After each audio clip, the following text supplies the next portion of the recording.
कार्तिक मास की कथा। कार्तिक माह में पवित्र नदी या जल से स्नान और कार्तिक मास की कथा का विशेष महत्व माना गया है। इस पूरे माह में कार्तिक स्नान और भगवान की आराधना की जाती है और कार्तिक मास की कथा सुनी जाती है। इससे सांसारिक पापों का नाश होता है और भगवान श्री हरि विष्णु की कृपा प्राप्त होती है। एक नगर में एक ब्राह्मण और एक ब्राह्मणी रहते थे। वे रोजाना 7 कोस दूर गंगा यमुना स्नान करने जाते थे। इतनी दूर आने जाने से ब्राह्मणी थक जाती थी। तब ब्राह्मणी कहती थी कि हमारे एक बेटा होता तो कितना अच्छा रहता।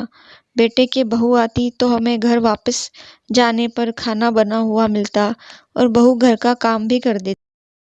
ब्राह्मणी की बात सुनकर ब्राह्मण ने कहा कि तूने बात तो सही कही है, चल मैं तेरे लिए बहू ला ही देता हूँ। ब्राह्मण ने कहा कि एक पोटली में आटा डालकर कुछ मोहरे रख दे। ब्राह्मण के कहे अनुसार ब्राह्मणी ने पोटली बांधकर दे दी। पोटली लेकर ब्राह्मण चला गया। ब्राह्मण अभी कुछ दूर गया ही था कि उसे यमुना के किनारे बहुत ही सुंदर लड़कियां दिखाई दी। वे रेत में घर बनाकर खेल रही थी। उनमें से एक लड़की ने कहा कि मैं अपना घर नहीं बिगाड़ूंगी, मुझे तो रहने के लिए ये घर चाहिए। लड़की की बात सुनकर ब्राह्मण मन ही मन सोचने लगा कि बहू बनाने के लिए यह लड़की सही रहेगी। जब वह लड़की जाने लगी तो ब्राह्मण भी उसके पीछे पीछे उसके घर तक चला गया। वहां जाकर ब्राह्मण ने कहा, बेटी, अभी कार्तिक मास चल रहा है, इसलिए मैं किसी के घर का खाना नहीं खाता। मैं आटा लेकर आया हूँ, तुम अपनी माँ से पूछो कि क्या वह मेरे लिए आटा छानकर 4 रोटी बना देगी। यदि वह मेरा आटा छानकर रोटी बनाएगी तो ही मैं रोटी खाऊंगा। लड़की ने जाकर अपनी माँ से सारी बातें कह दी। माँ ने कहा, ठीक है, जाकर बाबा से कह दे कि वह अपना आटा दे दे, मैं रोटी बना दूंगी। जब वह आटा छानने लगी तो आटे में से मोहरें निकली। वह सोचने लगी कि जिसके आटे में इतनी मोहरें हैं उसके घर में कितनी मोहरें होगी। जब ब्राह्मण खाना खाने बैठा तो लड़की की माँ ने कहा, बाबा, आप अपने लड़के की सगाई करने जा रहे हो। तब ब्राह्मण ने कहा कि मेरा बेटा तो काशी में पढ़ने गया हुआ है, लेकिन यदि तुम कहो तो खान कटोरे से विवाह करके तेरी बेटी का अपने साथ ले जाऊं। लड़की की माँ ने कहा, ठीक है बाबा, और खान कटोरे से शादी करके ब्राह्मण के साथ भेज दिया। ब्राह्मण ने घर आकर कहा, रामू की माँ, दरवाज़ा खोलकर देख, मैं तेरे लिए बहू लेकर आया हूँ। ब्राह्मणी बोली, दुनिया ताने मारती थी, अब आप भी मारने लगे। हमारा तो 7 जन्म तक कोई बेटा बेटी नहीं है, तो बहू कहाँ से आएगी। ब्राह्मण ने कहा कि दरवाज़ा तो खोलकर देख। जब ब्राह्मणी ने दरवाज़ा खोला तो सामने बहू को खड़ी देखा। उसने बहू का स्वागत किया और आदर सत्कार से अंदर ले गई। अब ब्राह्मण और ब्राह्मणी स्नान करने जाते तो बहू घर का सारा काम करके और खाना बनाकर रखती। वह उनके कपड़े धोती और रात को पैर भी दबाती। इस तरह काफ़ी समय बीत गया।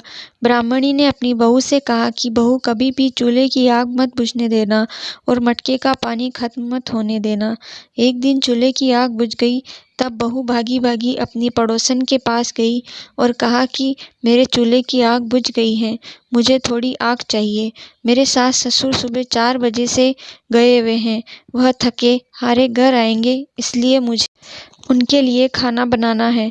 तब पड़ोसन ने कहा कि तू तो बावली है, तुझे ये दोनों मिलकर पागल बना रहे हैं, इनके कोई बेटा नहीं है। बहू ने कहा, नहीं, ऐसा मत बोलो, इनका बेटा तो बनारस काशी में पढ़ने गया हुआ है।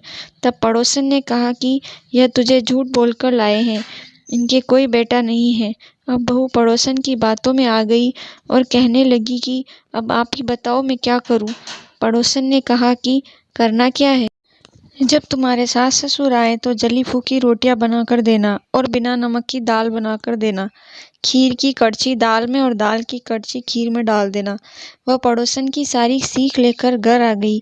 जब उसके साथ ससुर घर आए तो उसने ना तो उनका आदर सत्कार किया, न ही उनके कपड़े धोए। जब उसने सास ससुर को खाना दिया तो सास बोली, बहू, आज ये रोटियां जली फूकी क्यों हैं और दाल भी अलूनी है। तब बहू ने पलटकर जवाब दिया कि एक दिन ऐसा खाना खा लोगे तो कुछ बिगड़ नहीं जाएगा तुम्हारा। सास ससुर को खरी खोटी सुनाकर वह फिर से पड़ोसन के पास गई और बोला कि अब आगे क्या करना है। पड़ोसन ने कहा कि अब तुम सातों कोठों की चाबी मांग लेना। अगले दिन जब भी स्नान करने के लिए जाने लगे तो बहू अड़ गई कि मुझे तो सातों कोठों की चाबी चाहिए। तब ससुर ने कहा कि इसे चाबी दे दो, आज नहीं तो कल इसे ही देनी है। तब सास ने बहू को चाबी दी। सास ससुर के जाने के बाद जब बहू ने दरवाजे खोले तो देखा कि किसी में अन्न भरा है, किसी में धन भरा है और किसी कोठे में बर्तन पड़े हैं। जब उसने सबसे ऊपर का 7वां कोठा खोला तो देखा कि शिवजी, पार्वती माता, गणेश जी, लक्ष्मी माता जी, पीपल पथवारी, कार्तिक के ठाकुर, राई दामोदर, तुलसी जी का बिड़वा, गंगा यमुना व 33 कोटि देवी देवता विराजमान हैं। वहीं पर एक लड़का चंदन की चौकी पर बैठा माला जप रहा था। यह सब देखकर उसने लड़के से पूछा कि तू कौन है? तब लड़का बोला कि मैं तेरा पति हूँ, अभी दरवाज़ा बंद कर दे, जब मेरे माता पिता आएंगे तब दरवाज़ा खोलना। यह सब देखकर बहू बहुत खुश हुई और 16 श्रृंगार कर सुंदर वस्त्र पहनकर अपने सास ससुर का इंतजार करने लगी। उसने अपने सास ससुर के लिए अच्छे अच्छे पकवान बनाए। जब उसके सास ससुर घर पर आए तो उसने उनका आदर सत्कार किया और प्रेम पूर्वक खाना खिलाया और पैर दबाने लगी। पैर दबाते दबाते बहू ने कहा कि माँ, आप इतनी दूर गंगा यमुना स्नान करने के लिए जाती हो तो आप थक जाती हो, इसलिए आप घर पर ही स्नान क्यों नहीं करती हो? यह सुनकर सास कहने लगी कि बेटी, गंगा यमुना घर पर तो नहीं बहती है। तब उसने कहा, हाँ माँ जी, बहती है, चलो मैं आपको दिखाती हूँ। जब बहू ने 7वां कोठा खोल कर दिखाया तो उसमें शिवजी, पार्वती जी, गणेश जी, लक्ष्मी जी, पीपल पथवारी, कार्तिक के ठाकुर, राई दामोदर, तुलसी जी का बिड़वा, गंगा यमुना बह रही है और 33 कोटि देवी देवता विराजमान है। वहीं चौकी पर बैठा एक लड़का माला जप रहा है। माँ ने कहा कि बेटा, तू कौन है? लड़का बोला, माँ, मैं तेरा बेटा हूँ। तब ब्राह्मणी ने पूछा कि तू कहाँ से आया है? लड़के ने जवाब दिया कि मुझे कार्तिक देवता ने भेजा है। बुढ़िया ने कहा कि बेटा, यह दुनिया कैसे मानेगी कि तू मेरा बेटा है? बुढ़िया ने कुछ विद्वान पंडितों से मदद मांगी। पंडितों ने कहा कि इस पार बहू बेटा खड़ा हो जाए और उस पार बुढ़िया खड़ी हो जाए। बुढ़िया ने चमड़े की अंगियां पहनी हो और छाती में से दूध की धार निकलकर बेटे की दाढ़ी मूछ भीगे और पवन पानी से गठजोड़ा बंधे, तब माने कि यह बुढ़िया का ही बेटा है। उसने ऐसा ही किया। चमड़े की अंगियां फट गई और छाती में से दूध की धार निकलकर बेटे की दाढ़ी मूछ भीग गई। पवन पानी से बहू बेटे का गठजोड़ा बन गया। यह सब देखकर ब्राह्मण और ब्राह्मणी की खुशी का ठिकाना न रहा। हे कार्तिक के ठाकुर, जैसे ब्राह्मण ब्राह्मणी को बहू बेटा दिया वैसे सबको देना। कार्तिक मास की कथा कहने और सुनने और हुंकारा भरने वाले सब पर कृपा करना। अगर आपको मेरी वीडियो अच्छी लगी हो तो प्लीज़ वीडियो को लाइक और चैनल को सब्सक्राइब ज़रूर करें, जिससे आगे आने वाली वीडियो का नोटिफिकेशन आपको जल्दी मिल सके। राधे राधे।